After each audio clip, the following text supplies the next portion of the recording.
Greetings folks, and I hope Wolfie isn't barking wherever you are in collecting land. And welcome back to the channel for another 1/6 scale figure comparison. But no ordinary figure comparison, no. This is a heavyweight clash, a battle of the cybernetic organisms, a clash of the titans, if you will. Yep, it is Hot Toys' take on the Battle Damaged T-800 from James Cameron's classic sequel, Terminator 2 Judgment Day. So unless you have been living in the far future or under a rock for the past few days, you can't not have noticed that Hot Toys have dropped their version 2.0 of the Battle Damaged T-800 on us. And worth mentioning at this point, there is a full review for this figure up on the channel, so if you're wanting to see it in more depth, I will stick a link to that particular review at the end of this video, and also check out the homepage as well, because it's chock full of Terminator goodness in all scales. So, in that review, a few questions were left unanswered, like which one is the best, who would win in a fight, and should I replace my DX13 with the DX46? Well, we hope to answer all those questions with tonight's bout. So, it's going to take place over 3 rounds. Those rounds are going to be accessories, figure, and head sculpt, and then we'll be going in for a final verdict on who is the best out of these two. But before we dive in, I would like to send a massive shout out to everyone who supported the channel. And please drop a like and hype on this video, as it helps other people find Go Figure. And if you haven't already, be sure to mash that subscribe button and bell notification icon so you're not missing any of the 1/6 scale reviews, previews, news, showcases, tours, and all that other good stuff that we've got coming up. So without further ado, let's sound that bell, and seconds out for round 1, and it's down onto the table for the accessories. So, accessories out, round 1, and in the red corner on the right we have the defending champion, the 12-year defending champion. Yeah, it's that old, this piece. This was originally released back in 2013. And in the blue corner we have the upstart contender, the guy in his first professional fight. Yeah, it's the brand new T-800. So let's have a look at these accessories and how they square up against each other. We're not going to look at everything in the minutiae, simply because that would take a week and a half to do. Let's have a quick once-over to decide who takes the first round. We'll start with the hands. Now, I'll grab a couple of these hands at random, and actually to make a point here, I'm going to grab the same hands, because if I can get these close enough into camera, and you can possibly see here what I'm seeing, which is these, I believe, are the same hands. They're pretty much from the same mold, I would say. Even, I mean, it's things like the creasing in the cuff there that give it away. If I can get these close enough to camera, you can see that.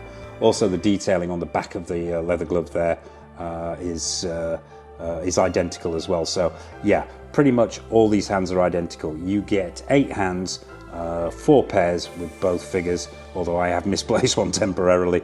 The only difference here is the paint applications that I can see.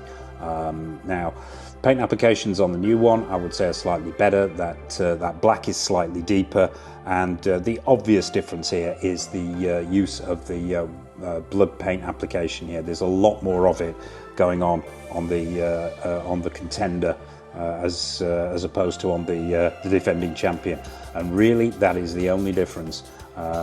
You've got chrome paint applications on the original as well as on the new one. In fact, a little bit more so. If the camera is picking this up, the chrome paint application is being covered there by the blood spatter, but it's more visible on the left-hand side. But I would say overall, and this is a tough call because they're using the same molds, I would say I think probably because of that wet look blood paint application, I think the new hands win. But it is essentially the same sculpt, so that's the hands. And let's just grab another one at random just to check that we are looking at the same thing here. We'll do the thumbs up hand. Yeah. Now the paint applications there are almost identical, but the sculpt, yeah, as you can see, is pretty much the same. So by a whisker, the hands are won by the 2.0 version. Let's take a quick look at the weapons. We'll start with a handgun. On the left is the contender, on the right is the original. and not an awful lot to really separate these two. I'm assuming the same mold again. Really, it's only the paint applications on here. Slightly more complex on the new version, in as much as there is a black safety painted on the new one, which isn't on the old one. They both have the same cocking and sliding mechanism going on. They both have removable magazines with sculpted in bullets. Yeah, pretty much identical, apart from the paintwork there. So that's the handguns. Let's take a look at the assault rifle, and it's pretty much the same story here with the assault rifle as well. Same mold, I would hazard a guess at here, really, and pretty much identical paint applications. From the weathering on the magazine, which is removable with sculpted bullets, it's really difficult to tell these apart. Probably the only thing that separates them is probably the paint has aged ever so slightly on the older version, but on the whole, identical. The grenade launcher on the top, the new one; on the bottom, the old one. And once again, Hot Toys will have used the same mold here. You can see that in the detailing and the weathering on the stock there. The thing that strikes me though is the paint applications on the new one are better to give that wood grain effect on the stock there. But apart from that, the cocking action's the same, the rising sight's the same, and you can still stuff a grenade in there if you feel that way inclined as well. And they both come with a canvas strap. This has become detached, but yeah, so pretty much identical bar paint applications. The one area where this the new guy lands an uppercut really well is this inclusion, which we don't get with the original, which is the, well, I want to call it a grenade launcher, but it's not really. It'll fire everything from a pie to a potato to a chicken, this kind of gun. But Arnie uses it obviously to shoot the smoke grenades at the police, yeah, it's an extra inclusion. Very nicely done too. The scale's great. The proportions are accurate there, the paint applications are good, you get a revolving chamber as well. So yeah, this separates it out. So in the battle of the weapons, I would say that the new guy has got it in sheer quantity, but also in the paint applications as well, not necessarily the sculpt. What else do you get? You get the two poles that the T1000 used to beat the bejesus out of the T800, and to all intents and purposes, these are identical as well. Hexagonal, painted to look like metal, pretty much identical. We'll take a quick look at the swap out arms. Now, there are some differences here on the new version. The swap out arm swaps at the shoulder, whereas in the older version, it swapped out at the elbow. Now, it's difficult to compare and contrast these two because they are there's years between them and they are so different. But as I mentioned in the review of this particular figure, I'm not awfully keen on the skin texture on this particular arm on the new one. I prefer it on the old one. However, I think the sculpting of the arm itself and the detailing in the damage at the end of the arm, at the business end, is far better on the new one. Although it's pretty much identical in shape. You've got that long wire, then you've got pistons and rods and all kinds of things going on. But there's more of that wet look blood paint application on there. And because this is pretty much a forearm rip here, whereas this is closer to the elbow itself, I think this one looks a little bit more authentic. And also the detailing where the skin and the flesh have been torn there is far superior on the new version, although I do prefer the skin tones on this one. So I'm going to call that a draw on those two. What else? Bandoliers. Let's take a quick look at the bandoliers. We'll take a look at the old one first. Nicely done. You've got removable grenades going on in there with a nice paint application. Let's just lift one out, yeah, so you can see that. A little bit more weathering on the bandolier on the new ones, and I think they're ever so slightly larger. Are they? No, they're pretty much the same size, but I think probably the same mold used and the same paint application. So they're slightly brighter, slightly newer, and slightly more weathered. The entire section which holds these grenades in is canvas, as is the nylon, as is the strap itself. Whereas on this one, I think that's a strip of pleather across the front. It feels like pleather. And although it hasn't deteriorated over the years, there is always that possibility. And probably one thing that does separate these two out, on the new one, you've got battle damage on it. You've got shredded edges there, if the camera's catching this, and you've got bullet holes as well. So yeah, I would say the new guy wins the battle of the bandoliers. Let's take a look at these jackets, the all-important jackets. Now, it, it would be, you'd be forgiven for saying this is a foregone conclusion as far as these jackets go, but I don't think it is that simple. Yes, we're looking at leather on the left, and we're looking at pleather or a PU material on the right. Now, I think that this jacket, the older one, has held up really, really well. Now, my figure does suffer with that issue where the belt has started to go, but overall, this thing has stood up really, really well. No flaking, no cracking. I think it's managed time very, very well. I'll have a quick look around it. I mean, the weathering is good. You've got the 6-scale zips on there, and although that is a downside for me, because the 6-scale zip here is always going to look slightly out of scale, whereas they've gone for faux zips on the new leather version. The old version had these almost working zips going on, and yeah, they just throw it off a little bit. The design itself is pretty much identical, bar the battle damage. The actual stitch work and the construction of the old one, I think, is very, very good. Excellent stitch work around the bottom there. It's lined.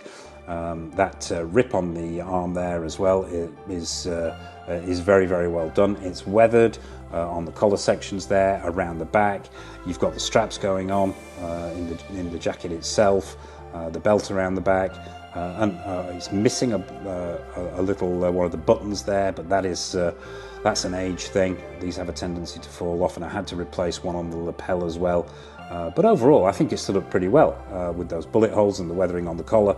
Stood the test of time well. However, I think we're looking next level here when we bring the leather version in. Straight away, when you pick this up and you hold it, you can feel the quality in this jacket. It's next level stuff, this. You can feel the suppleness of the leather, you can see the graining in there. The weathering, I think, is far better on this one, especially around that collar area. The change in actual in battle damage as well is quite evident here. The lapels on the new jacket are slightly larger, and I think that looks more screen accurate, and also the battle damage itself is in different places, but you've still got that wet look blood paint application on there to give it that authenticity. I think I think we've got a clear winner here. The leather is always going to win. However, that doesn't mean that this is a bad jacket. I still think it looks good today. So yeah, the battle of the jackets most certainly goes to the new guy, and there is obviously there's the fully sleeved jacket on the figure itself. We'll take a look at those when we bring them out for the figure round. Okay, finally, and this is the big one. Let's get these some of these weapons out of the way and make way for the head sculpts. We'll start with the least battle damage. Now this is the big one. This is the one that we're really here for. How does this head sculpt, this 12-year-old head sculpt, hold up against the new guy? I've got to say, I think it holds up pretty well. Is it as good as? Well, no, in my opinion, but what are the reasons behind that? Well, and I've got to say as well that this new one doesn't photograph very well. It doesn't sit under the camera very well. Once you've got it in the display and lit properly, it looks far, far better. But straight away, I think the proportions of the head are better with the new guy. It's slightly longer. I always thought that the original DX13, the face was too round. A little bit too chubby for me. That's not to say it's bad, I think it's great, but it was, yeah, just a little on the chubby side. You can see that in the profile there as well. I think, however, the new one, and I did mention this in the review that we did recently, I think the eyes are ever so slightly too big on the new one. Once again, the thing that separates this out as well is the paint applications, like with most of the accessories here. I think the old one is too dark. I think the skin tone they went for there is way too tanned. I think this new one, far, far more accurate to Arnie's skin tone and complexion and the skin texturing as well. But you've got to remember, paint applications have come on in leaps and bounds. The hair is really, really well done on both. I think the feathering and the individual strands is better on the new one. and the old one does suffer with that ugly seam line on the back there, because the purse system is accessed from the back, whereas it's accessed underneath here, which gives you that clean look with the hair. So I think the hair is most certainly better. And I think the side on there, I think the proportions on the new one are better as well. So both have the purse system. Let's look at the battle damage. I think the battle damage is great on both. I really do. I sort of prefer the battle damage on the new one. The endoskeleton itself is actually, the chrome paint applications are shinier on there, and that blood effect paint I think is a little bit more authentic. It washes a little bit on the old one as well, but overall I think this one wins. However, that doesn't mean that this is a bad head sculpt. I think this is a cracking head sculpt. I think it belies its 12 years of age.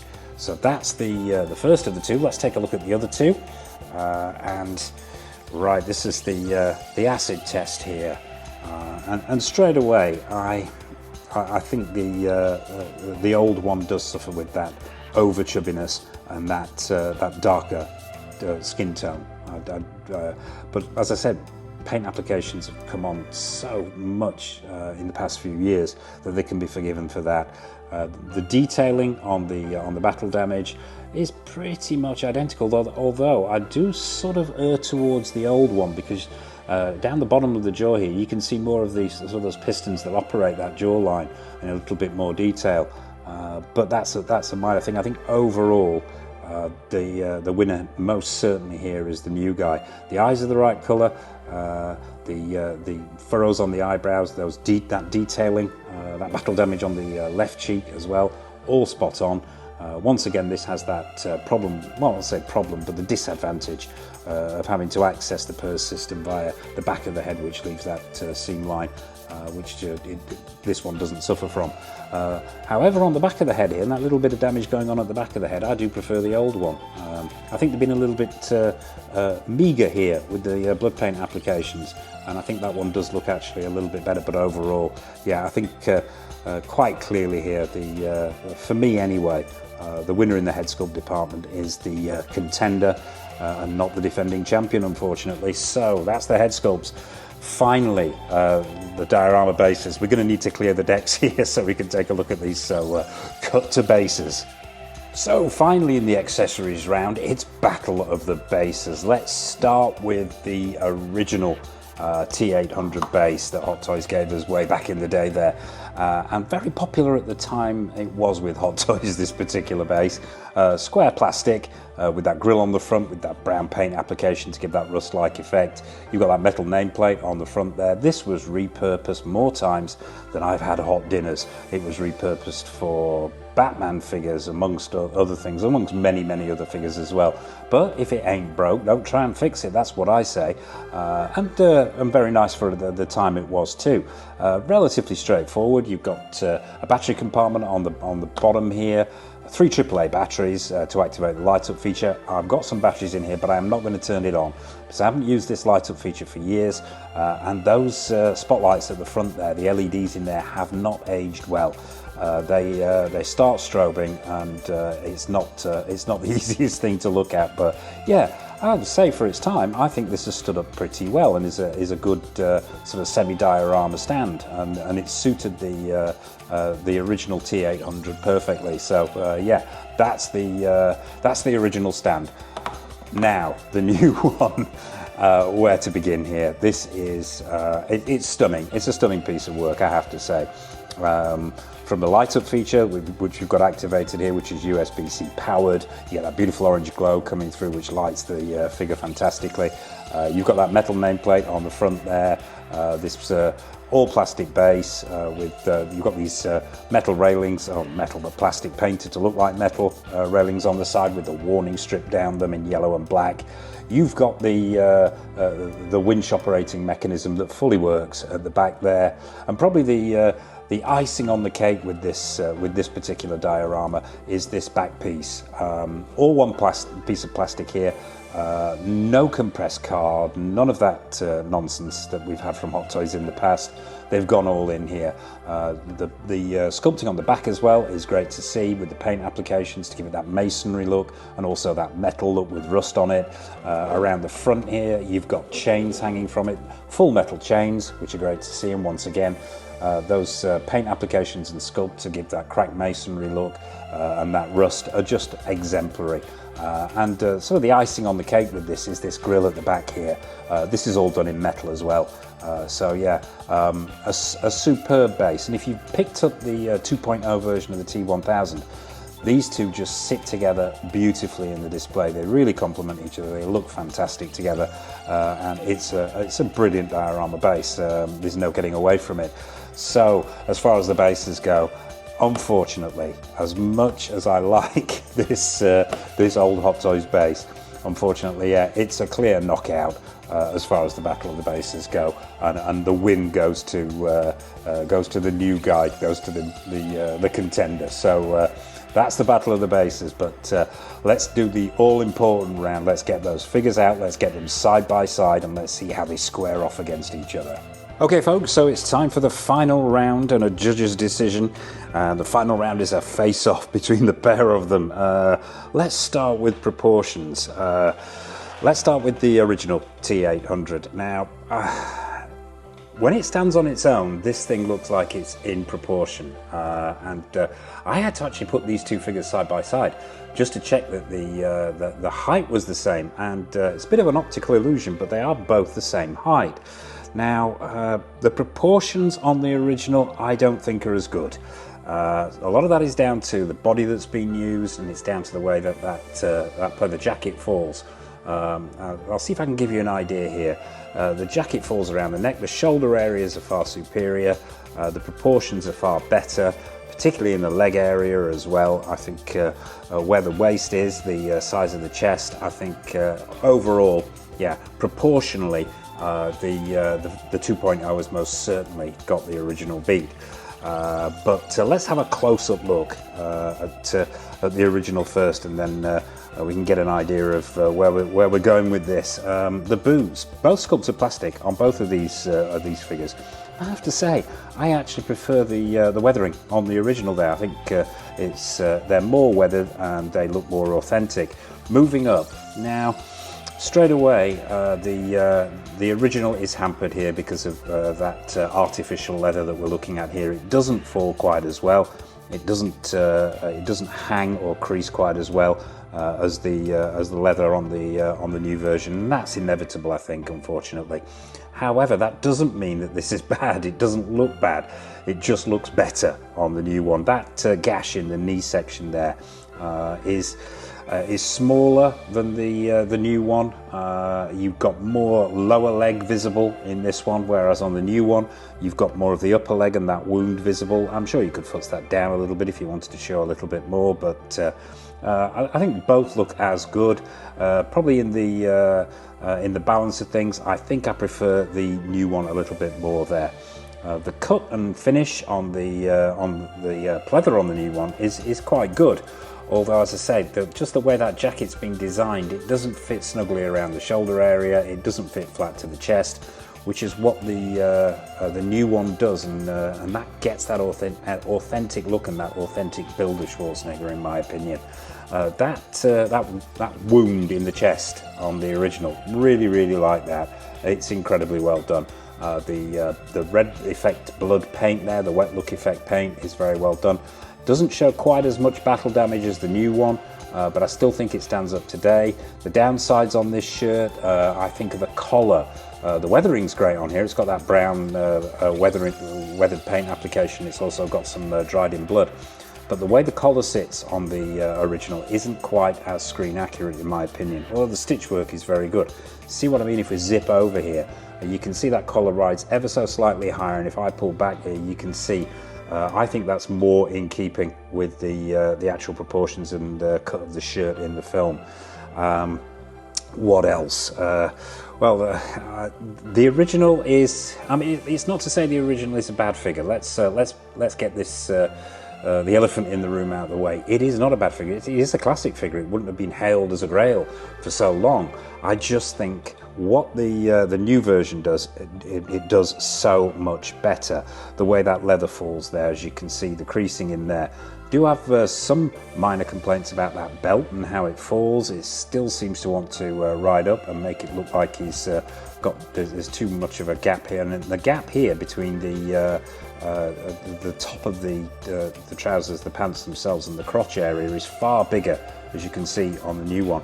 But I think that looks more authentic, although that belt does ride up. The leather jacket itself is phenomenal on the new one. The fall, the weathering, the battle damage is all excellent. We've already talked about those head sculpts. It was a clear winner for me. You will see the battle damaged head sculpt used at the beginning of this video, and I think on both scores the head sculpts are superior. As I mentioned, that paint application there is too dark and a little bit too chubby around the face for me, but that's not to say that this is a bad figure. So we need a judge's verdict on these two. I think well, I mean, it's a technical knockout, really. I think the base is superior. The body and proportions on the new one are superior. The accessories are pretty much a tie there, but the head sculpts most certainly a win to the new guy. And overall, yeah, I think it's a win. It's a technical knockout, a judge's decision to the new one. So there you have it, folks. And as I said, not to say that the original is a bad one. So the big question: do you need to replace your 13 with a 46? Well, really, that's down to personal taste. It really, really is. I think this is a phenomenal piece. I am not going to be getting rid of this. I love it that much. I think it's going to be staying in the collection, because even for the simple fact that you can have these side by side just to see how far 1/6 scale figure making has come in the past 12 years. So he's going to be staying. He's not going anywhere. And I still think it's a beautiful piece, a wonderful piece. And anybody who has it in their collection or is thinking of picking it up should display it with pride. It's phenomenal. However, and it's a big however, the version 2.0 is pretty much better in every department, in my opinion. So there you have it, folks. Technical knockout to the version 2.0. But what are your thoughts on this piece? Are you thinking of picking it up? Do you have the original DX13? Do you have both and prefer the older one? Am I getting it completely wrong? I will be fascinated to hear your take on this piece. So please drop a comment in the comment section below. What's your take on the new version, the old version, the differences between the two? What's your take on the movie? What's your take on Hot Toys' tendency to be releasing 2.0 figures left, right and centre these days? Nothing is off menu. So as I mentioned there, drop a comment in the comment section below. It would be great to hear from you. What have we got coming up on the channel? Well, there's a raft more new figure reviews coming in. We've got stuff from Hot Toys, obviously. We've got stuff from InArt, Susu Toys, Present Toys, Mars Toys, Caustic Plastic Exo 6, Iconic Studios, the list goes on. So as I mentioned at the top there, be sure to hit that subscribe button, bell notification icon, so you're not missing any of the reviews, any of the tours or showcases or retro reviews or previews that we've got coming up. And I suppose all that remains for me to say is, from myself and from two pieces of Terminator history, the 13 and the 46, a massive thank you for watching from the old king and the new king. Take care of yourselves as always. And until next time on the channel, happy collecting.